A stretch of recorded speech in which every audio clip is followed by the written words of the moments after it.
right, let's go to the Avs and Stars series. I guess probably the most recent former Flyer playing in this one. Now the Avs trail the Stars 3-1.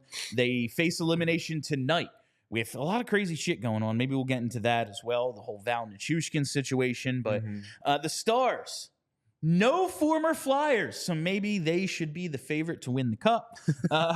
Although they do have Ryan Suter still kicking around, and the Flyers did offer him a contract, as did pretty much the whole league in that 2012 offseason. Yeah. I think a lot of GMs and owners were like, oh, yeah, Suter and Parise, offer them everything because there's going to be a lockout and we're going to get contract rollbacks again.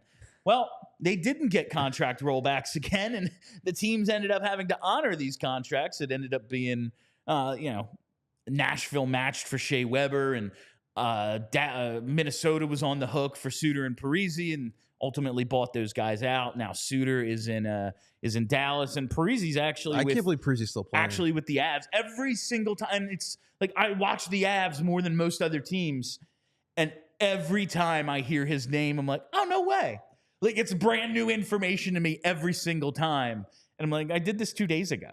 I'm like, really? Zach Parise? Good for him. Dude, that's nails on chalkboard for me, man.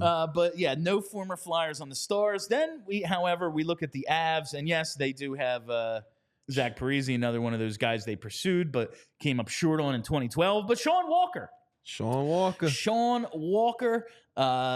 is the only guy playing for the Avs. He's played all 9 games of this postseason. He had pretty decent end of the regular season with them. And I'm not saying he's playing poorly, but playing nearly 18 minutes a night over 9 games, 0 points. A little surprising.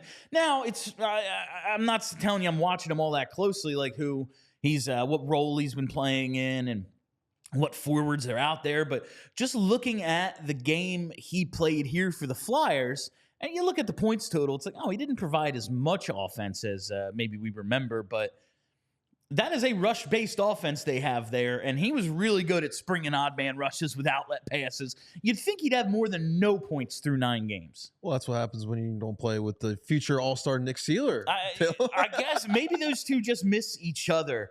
This is going to be a conversation we have until July 1st when Sean Walker ultimately signs somewhere. I know. Do you want him back? I personally don't. I like I said, I want to keep going young. Like, Sean was great, and like you talked about, he was great for those odd man rushes. He just had a vision on that ice, but like, nah, we don't need a Sean Walker. That was a great get by Danny, though. Oh, it was outstanding. Listen, just the Ivan Provorov trade tree really worked out for this team.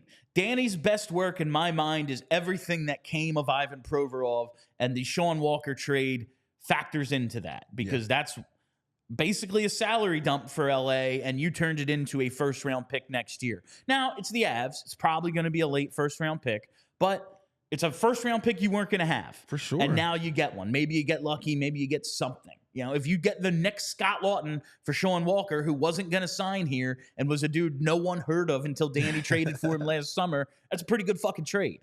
But, yeah, I don't want it for Walker personally because the type of contract I want him to get, like, this is it for him. He's 29, 30 years old. Yeah. He really hasn't had that opportunity because of some injuries and the role he was playing in LA.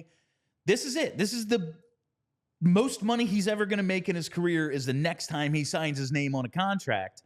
I want him to get $5-6 million. I want him to get 4, 5, 6, 7 years. Yeah. You know, he ain't getting that here. I don't want the Flyers to be the team that gives it to him. It makes no sense. I want someone else to stupidly overpay for him. And just in terms, like, what do the Flyers need? High-end talent. Mm-hmm. They need roster spots to fit that talent in somewhere. Looking at the roster, there's not a ton of open space right now. No. Now, maybe they make some subtractions. We've talked about trades they may or could make down the line.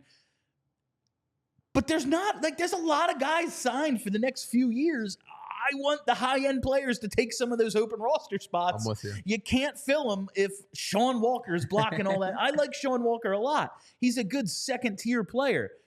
The Flyers are nothing but second-tier players. I know. They have an awesome assortment of second-tier players.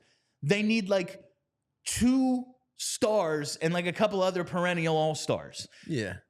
Sean Walker isn't that.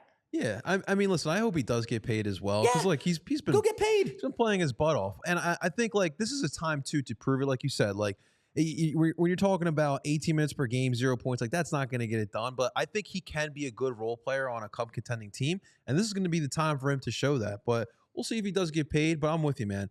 We need that roster spot. We need to keep getting younger as well. Let's just keep going on that trajectory and let Sean Walker figure his career out, the rest of his career out.